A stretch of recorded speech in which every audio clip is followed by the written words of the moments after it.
Genève abrite beaucoup d'institutions. Donc, c'est une ville stratégique. Et tous les pays, tous les régimes dictatoriaux qui veulent avoir du soutien sont présents dans cette ville-là, par l'intermédiaire des gestionnaires d'affaires, notamment des avocats, des hommes d'affaires et autres, et également par leurs représentations diplomatiques officielles. Et dans le lot des pays qui sont présents à Genève, il y a le Togo. Et le Togo est présent au travers de son ambassade. Donc, avant même de parler du rôle de l'ambassade dans le jeu de consolidation de ce pouvoir-là, en allant torpiller l'opposition togolaise dans les instances internationales, en faisant des notes à l'ensemble des pays présents au sein des Nations Unies à Genève, en faisant un lobbying très intense auprès de l'ensemble des communautés présentes en Suisse, auprès des autorités helvétiques, et en faisant du torpillage au sein des Togolais présents en Suisse, pour éviter que se constitue en Suisse une diaspora solide, crédible et travailleuse, je vais vous montrer comment l'ambassade du Togo à Genève a évolué depuis 2013. Bon, je ne vais pas aller trop loin. J'ai quelques chiffres à vous donner. Alors, depuis 2013, l'ambassade du Togo à Genève a quadruplé son budget. Donc, le budget de l'ambassade du Togo à Genève a été multiplié par 4 depuis 2013. En 2013, l'ambassade du Togo à Genève avait un budget de 453 millions de francs CFA, dont 153 millions 900 000 en frais de personnel. En 2014, l'ambassade du Togo à Genève a eu un budget de 604 millions 463 000. 2015, l'ambassade du Togo à Genève avait un budget de 754 575 000. 2016, 784 669 000, dont 384 776 000 en dépenses de personnel. 2017, le budget de l'ambassade du Togo à Genève atteint 1 303 203 000. En 2018, nouvelle augmentation, 1 400 643 000, dont 1 750 000 francs CFA de dépenses de personnel. Et enfin, en 2019, cette ambassade du Togo à Genève bénéficie d'un budget de 1 600 643 000. Pendant ce temps, la seconde ambassade, la plus coûteuse du Togo, qui est Paris, a un budget de 1 75 56 000. Voilà. Ça, c'est le budget de l'ambassade du Togo à Paris. Donc, l'importance de l'ambassade de Genève est montré par ces chiffres-là. Vous avez vu que depuis 2014, cette ambassade du Togo à Genève a multiplié son budget par 4, dont une part importante revient au personnel. Ça, c'est les moyens officiels. Hein. Après, tout ce qui circule sous le manteau, dans les mallettes et tout ça, ça, on ne le connaît pas. Mais officiellement, cette ambassade bénéficie d'un budget de 1 600 000 000. Bon, ils mettent qu'ils achètent du matériel et tout ça, l'équipement et tout. Quand vous allez dans cette ambassade, il n'y a rien. Donc, tout cet argent qui est octroyé à l'ambassade du Togo à Genève sert à alimenter un vaste réseau de corruption et de lobbying. Cet argent, ce budget, permet à cette ambassade d'empêcher l'émergence d'une diaspora togolaise forte en Suisse, à commencer par Genève. Je dis ceci parce que lorsque j'ai pris la tête de la communauté togolaise en Suisse, dans les moments les plus difficiles, dans la période de 2017, août 2017, pour essayer d'organiser une diaspora togolaise ici en Suisse, nous avons tenté à plusieurs reprises de monter une diaspora forte à Genève. Parce que nous sommes lucides. Nous savons que Genève, c'est l'une des villes les plus importantes du monde. Et nous savions que si nous avions une diaspora solide, organisés à Genève, nous avons un outil important en main pour pouvoir faire un travail important. Alors, donc, nous avons pris contact avec beaucoup de nos compatriotes à Genève pour essayer d'organiser la diaspora. On n'a jamais réussi à organiser une diaspora forte à Genève.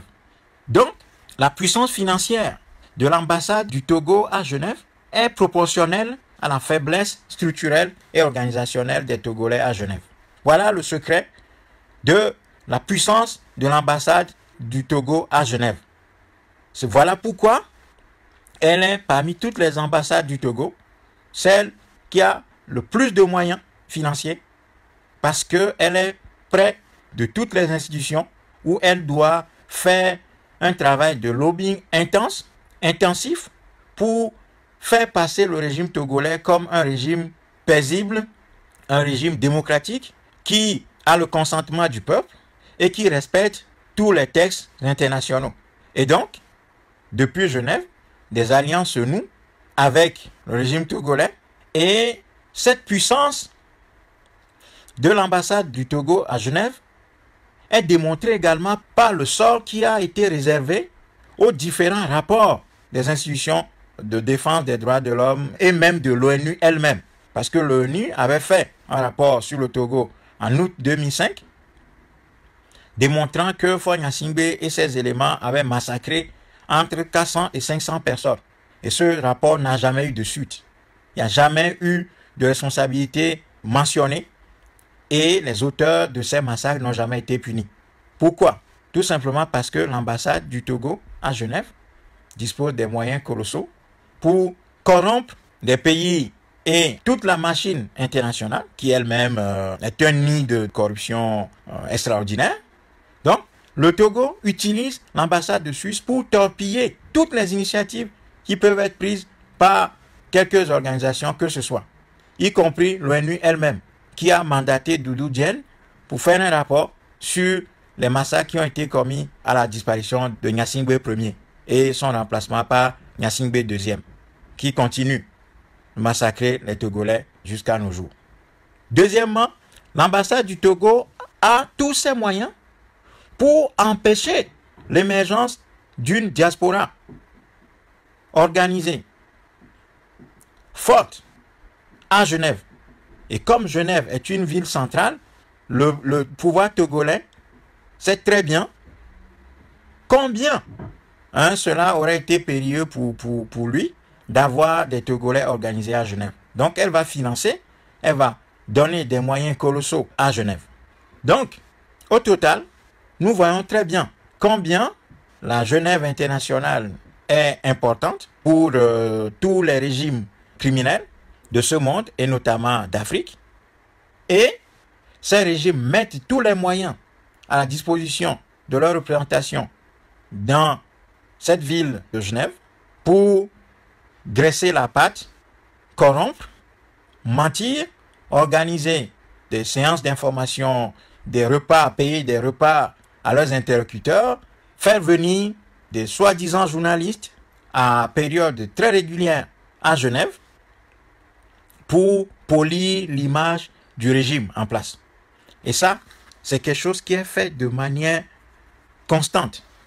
Chaque année, un ministre ou quelques ministres du régime RPT amènent en Suisse un paquet de journalistes, un paquet de gens dits de la société civile, soi-disant qui travaillent sur la défense et la protection des droits de l'homme au Togo, accompagnés des avocats et de quelques mafieux qui atterrissent en Suisse, dorment dans les hôtels pendant des jours et des jours, et ces gens ont pour mission d'accompagner les officiels du régime et d'apporter leur caution, entre guillemets, morale et institutionnelle à tout ce que le régime fait. Donc, il va y avoir des associations, soi-disant de droits de l'homme, qui vont venir à Genève, qui vont défendre tout ce que le régime togolais fait depuis des années, qui vont contrecarrer les rapports, d'autres rapports qui sont plus véridiques, plus proches de la réalité. Et ces gens vont travailler,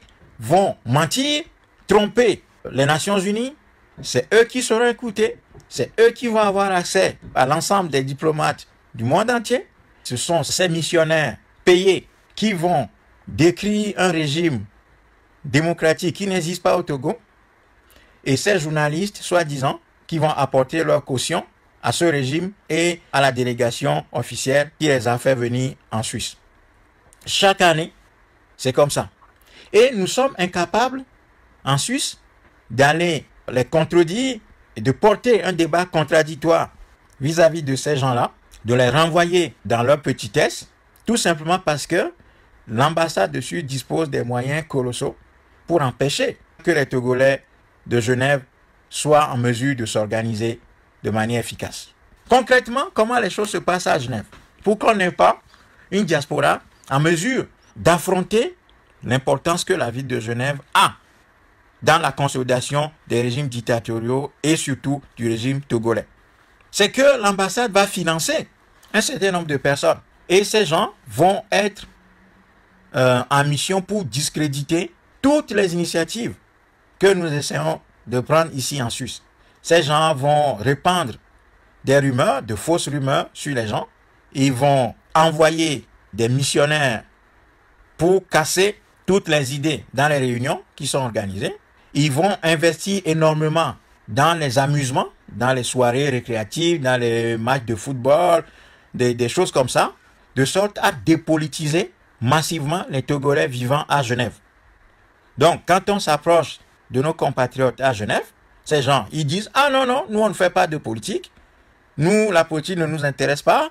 On veut simplement profiter, on veut jouer, on veut faire du football, on veut faire des fêtes, les anniversaires et on veut célébrer notre 27 avril de manière festive. On ne veut pas réfléchir. Donc, on a assez de ces politiciens et quand nos compatriotes de Genève disent qu'ils en ont assez de la politique, c'est pas qu'ils en ont assez du régime. Hein. Non, c'est qu'ils en ont assez de tout ce qui est opposition et de tout ce qui est alternative à cette opposition qui nous a conduit de manière répétée dans l'impasse. Donc ces gens torpillent tout à Genève, alors que Genève est une ville stratégique pour nous. Ensuite, moi-même, j'ai pris des initiatives. Je suis allé vers des compatriotes tout récemment encore, parce qu'après la tentative de 2017-2018, nous avons fait d'autres tentatives pour organiser toujours les Togolais résidant à Genève, conformément à l'importance stratégique de cette ville. Parler à nos compatriotes, on n'a jamais eu d'écho favorable.